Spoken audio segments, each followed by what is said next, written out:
کیا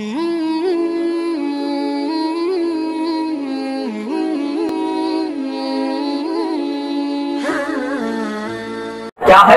رب نے فرمایا قُلْ لَا أَسْأَلُكُمْ عَلَيْهِ أَجْرًا، اے میرے محبوب آپ فرما دیجئے کن سے؟ مومنین سے، کلمہ پڑھنے والوں سے۔ کیا فرمائیے کہ جو ہم نے تمہیں دین دیا، ایمان دیا، اسلام دیا، تمہیں ظلمت و تاریکی کے بھور سے نکالا، یہاں تک کہ تم جہنم کے کنارے پر آ کر کھڑے ہو گئے تھے، لیکن ہم نے کوششیں کر کے تمہیں جہنم سے نکالا ہے اور جنت کا مستہ سنایا ہے۔ ہم نے تمہیں ایک خدا کا پتہ بتایا ہے، ہم نے تمہیں حقانیت کا سراغ بتایا ہے، یعنی تم پر ہم نے احسان کیا، ورنہ تمہاری جہالت کا یہ عالم تھا کہ تم جس چیز میں شکتی دیکھتے تھے اسی کی بھکتی کرتے تھے۔ کبھی تم اپنی زمین نیاز کو سمندروں کے سامنے ٹیکا کرتے تھے، کبھی درخت کی پوجا کرتے تھے، کبھی پتھر کے سامنے پیشانی رگڑا کرتے تھے، لیکن ماں آیا تو تمہیں ایک خدا کا پتہ مل گیا، ماں آیا تو تمہیں ایک معبود کا پتہ مل گیا، ماں آیا تو میں نے خانہ کعبہ کو 360 ناپاک خداؤں سے پاک کیا، میں آیا تو زمانے کو بتایا کہ کوئی دنیا میں ایسا نہیں ہے جس کی پوجا کی جائے، اگر پوجا کی جائے گی تو دنیا کے بنانے والے کی پوجا کی جائے گی، خالق کائنات کی پوجا کی جائے گی، رب ذوالجلال کی پوجا کی جائے گی۔ ارچنا کرنا ہے تو کسی اور کی ارچنا نہ کیا کرو، اپنے مولا کے حضور جھک جایا کرو، عبادت کیا کرو۔ یہ دین دیا، ایمان دیا، اور اس کے بدلے میں مجھے مظالم کا سامنا کرنا پڑا، مجھ پر پتھر پھینکے گئے، مجھ پر کنکر پھینکے گئے، میرے جسم کو لولہان کیا گیا، میرے سامنے میرے صحابہ کو شہید کیا گیا۔ یاد رکھو بڑی ظلمت میں تم تھے، اس ظلمت سے نکالنے کے لیے میں نے بڑی قربانیاں دی ہے۔ اللہ نے فرمایا محبوب آپ فرما دیجئے یہ ساری قربانیوں کا مجھے کوئی بدلہ نہیں چاہیے، کوئی بدلہ نہیں چاہیے، کوئی معاوضہ نہیں چاہیے، کوئی جگہ نہیں چاہیے۔ اللہ کے نبی نے فرمایا میرے دیوانوں کوئی بدلہ، میں کسی بدلے کی لالچ یا تما نہیں رکھتا ہوں اور معاوضہ نہیں چاہتا ہوں، اجر نہیں چاہتا ہوں، یہ نہیں چاہتا کہ تم تحفہ اور تاحی پیش کرو، یہ نہیں چاہتا کہ تم نذرانے میرے قدموں میں لا کر ڈال دو۔ ارے میرا حال تو یہ ہے کہ مالک کونین ہے وہ پاس کچھ رکھتے نہیں، دونوں جہاں کی نعمت ہے ان کے خالی ہاتھ میں۔ میرا حال تو یہ ہے کہ مجھے رب نے مالک جنت بنایا ہے، مجھے کوئی بدلہ نہیں چاہیے۔ پھر رب نے فرمایا حبیب آپ کہہ دیجئے بدلہ تو نہیں چاہیے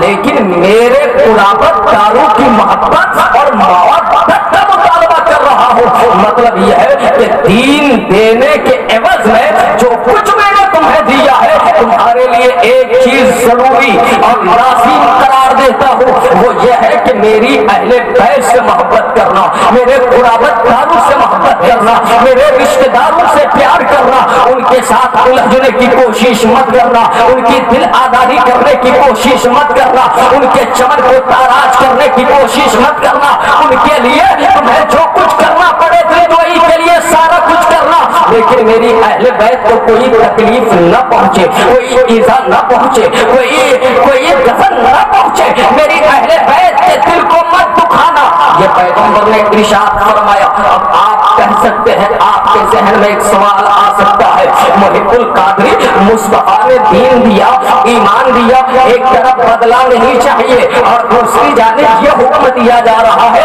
کہ میری آل سے محبت کرو، اہل بیت سے پیار کرو، میرے رشتہ داروں کا احترام کرو، یہ تو بدلہ ہی ہے۔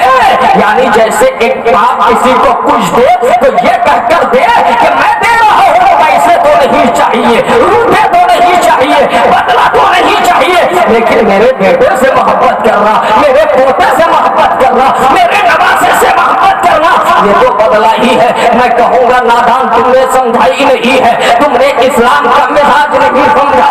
ارے تم کیا مصطفیٰ کو بدلہ دے سکتے ہو؟ پوری کائنات مل کر کے بھی مصطفیٰ کا بدلہ نہیں بن سکتی ہے۔ نبی نے وہ عظیم کارنامہ کائنات میں انجام دیا ہے، مصطفیٰ کے وہ احسانات ہے کہ جس کا بدلہ ہم کبھی نہیں چکا سکتے۔ تو پھر آپ کہیں گے پھر اہل بیت سے محبت کا کیا مطلب ہے؟ تو یاد رکھو دین سب سے بڑی دولت ہے، ایمان سے بڑھ کر کوئی دولت نہیں ہے، عقیدے سے بڑھ کر کوئی دولت نہیں ہے۔ یاد رکھو پیارے، ایمان ایک ایسی دولت ہے کہ جان چلی جائے لیکن ایمان کا سودا نہ ہو پائے۔ ایمان کتنی بڑی دولت ہے، اگر ایمان کی اہمیت سمجھنی ہو، دین کی اہمیت سمجھنی ہو تو بیٹھے ہو ذکر شہدائے کربلا میں، کہیں اور جانے کی ضرورت نہیں، چلو کربلا چلو، حسین دین سمجھاتے نظر آ رہے ہیں۔ نعرہ تکبیر، نعرہ تکبیر، نعرہ رسالت، نعرہ رسالت، مسلک اعلیٰ حضرت، مسلک اعلیٰ حضرت شہدائے کربلا کانفرنس، نعرہ تکبیر۔ امام حسین نے دین کی اہمیت سمجھایا، دین کا مقام سمجھایا اور زمانے کو بتایا یہ تو دین ہی کی اہمیت تھی کہ میں نے بے دین کے ہاتھ پر اپنا ہاتھ نہیں دیا، یہ تو ایمان ہی کا مقام تھا کہ میں نے بے ایمان کے ہاتھ پر اپنا ہاتھ نہیں دیا۔ اب آج جب بات سمجھ میں آ گئی تو رسول اللہ نے یہ فرمایا کوئی بدلہ نہیں چاہیے لیکن میری اہل بیت سے محبت کرنا، قرابت داروں سے محبت کرنا۔ اب جو چیز جتنی قیمتی ہوتی ہے اتنی ہی اس کی حفاظت کی جاتی ہے۔ اگر کسی کے گھر میں گولڈ ہے، سونا ہے تو عورتیں گولڈ کو زیر زمین دفن کر کے رکھتی ہے یا کسی محفوظ جگہ پہ رکھ دیتی ہے جہاں پہ کسی کا تصور نہ جائے، خیال نہ جائے، کسی کی فکر کی گہرائی کی رسائی وہاں تک نہ ہو پائے۔ حضرات اگر آپ کے پاس دولت ہے، اماؤنٹ ہے، بیلنس ہے تو آپ اسے محفوظ کرنے کے لیے کبھی کسی بینک کا سہارا لیتے ہیں تو کبھی کسی صندوق کا سہارا لیتے ہیں یا پھر کسی کی تحویل میں بطور امانت رکھ دیتے ہیں۔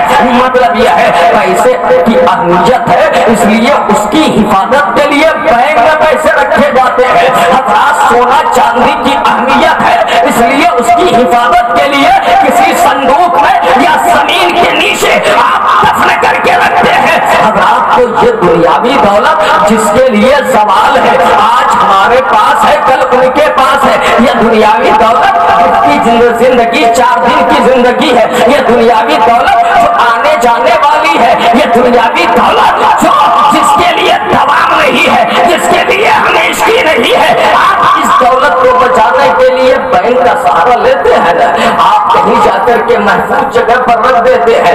اگر آپ پیارے، اگر آپ نے دولت کمایا اور اسے یوں ہی فضول خرچ کر دیا تو لوگ کہیں گے کما لینا بہادری نہیں ہے، بچانا بہادری ہے، اس لیے آپ بچانے کے لیے راستہ نکالتے ہیں۔ ایک دولت کمانے والا کماتا ہے اسے شراب ملا کر خرچ کر دیتا ہے، زنا کے اٹے ملا کر کے خرچ کر دیتا ہے۔ ایک بیٹا دولت کماتا ہے اور فلمی گانے سننے کے لیے ناجائز خرافات میں ملوث ہو کر کے اس دولت کو ناجائز طریقے سے صرف کرتا ہوا نظر آ رہا ہے۔ مطلب کیا ہے؟ اگر دولت خدا نے دی ہے تو دولت کی حفاظت کے لیے آپ کو کہیں نہ کہیں کسی کا سہارا لینا ہوگا۔ تو یاد رکھو اس دنیاوی دولت کی کوئی قیمت نہیں ہے ایمان کے مقابلے میں، عقیدے کے مقابلے میں۔ ہم مسلمانوں کے لیے سب سے بڑی دولت ہمارا ایمان ہے، ہمارا عقیدہ ہے۔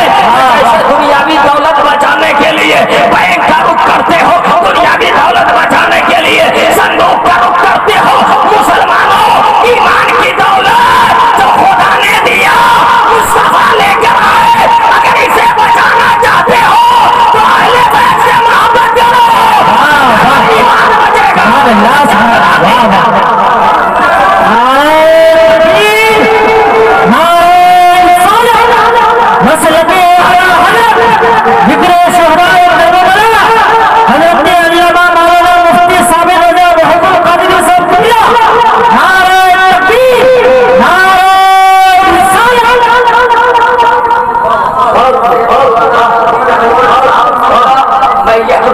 چاہتا ہوں نبی کا دین دینا بھی احسان، ایمان دینا بھی احسان، اسلام دینا بھی احسان، قرآن کا عطا کرنا بھی احسان، اہل بیت سے محبت کا حکم دینا بھی احسان ہے، یہ بدلہ نہیں ہے، یہ معاوضہ نہیں ہے، یہ احسان اس لیے ہے کہ جب جب تیرے ایمان کا کوئی ڈاکو آ کے ڈاکہ ڈالے گا، اس لیے کہ اعلیٰ حضرت نے فرمایا سونا جنگل رات اندھیری چھائی رکھنے کا لیے ہے، سونے والوں جاگ کے رہیو چوروں کی رکھوالی ہے۔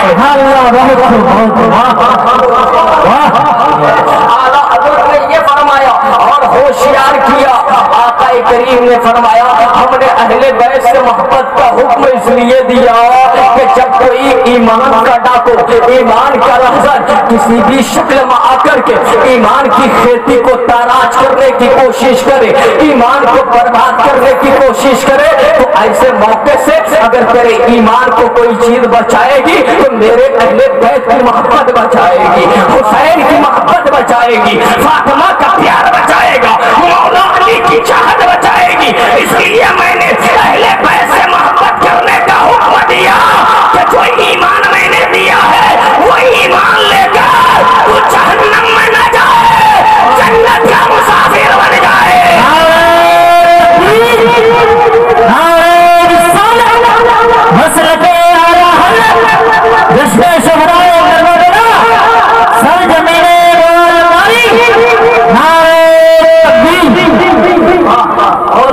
سمجھ میں آ رہی ہے؟ سمجھ میں آ رہی ہے؟ مجھے مائک سمجھ میں نہیں آ رہا ہے، محبت سے بولیے سبحان اللہ، اور اللہ اکبر بولیے یا رسول اللہ۔ آپ نے بڑی محنت کی ہے، اس لیے اللہ نے فرمایا قل لا اسألکم علیہ اجرا، محبوب اہل ایمان سے کہہ دیجئے ہمیں کوئی بدلہ نہیں چاہیے، لیکن میری اہل بیت سے محبت کرنا۔ اب اہل بیت کا مقام کیا ہے؟ قرآن کہتا ہے انما یرید اللہ لیذھب عنکم الرجس اہل البیت ویطہرکم تطہیرا۔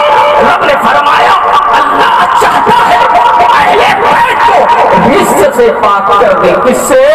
رجس سے پاک کر دے۔ مفسرین لکھتے ہیں رجس سے مراد عمل شیطان ہے، رجس سے مراد ہر وہ برائی ہے جو شرعاً برا ہو، ہر وہ برائی ہے جسے طبیعت مکروہ سمجھے، غلط سمجھے۔